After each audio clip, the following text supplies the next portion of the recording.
I really, really wanted to talk to Grandmother Lockwood about that vision. But she'd left town without telling us where she was going or when she'd be back.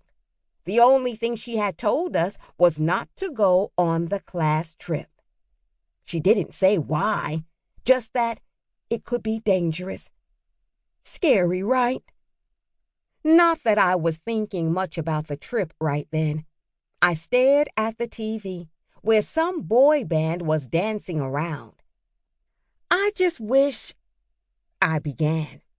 The shrill ring of the house phone interrupted me. Yes, Mom is still old-fashioned enough to have a landline.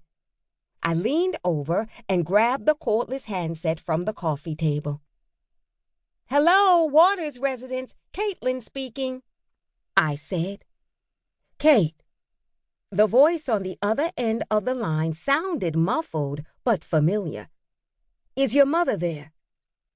"Aunt Cheryl?" For a second, I wasn't sure it was Mom's sister. She sounded weird, sort of tense. "Hi! Funny you should call right now," I said. "Cass and I were just talking about San Antonio. You know, our class trip is—" "Kate, I really need to talk to Deidre." Aunt Cheryl cut me off. "Is she there?" Sure. Hang on." I raised my eyebrows at Cassie as I lowered the phone. "Hey, Mom? Aunt Cheryl's on the phone." "Thanks." Mom bustled out of the kitchen and took the phone. "Cheryl, I don't have much time to talk. I have to—" Her voice trailed off as she listened to whatever her sister was saying. Then she abruptly turned away and hurried toward her bedroom. A second later, we heard the door click shut. That was weird. I stared toward the hallway leading to the bedrooms. Aunt Cheryl sounded kind of quiet, Cassie ordered, suddenly leaning forward. She cranked up the volume on the TV another few notches. I glanced at the picture. A reporter was talking, looking excited. Behind her was a headshot of a pretty young Asian woman with blue streaks in her hair.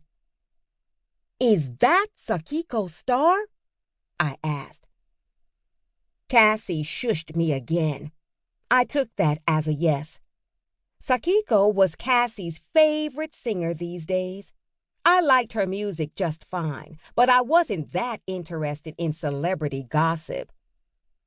The story was about some escalating feud between Sakiko and her eccentric billionaire neighbor. The reporter looked super excited as she talked about how the guy was dumping his trash in the dumpster that Sakiko had rented for a home renovation project. And while Mr. Jeffers denies everything, the reporter went on breathlessly, the definite clues are parrot poop and a lot of empty sardine cans. "Sardine cans?" I echoed with a laugh. "Really? That's a clue?" "Uh-huh."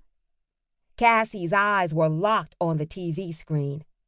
"Apparently, the neighbor guy always smells like fish." I snorted.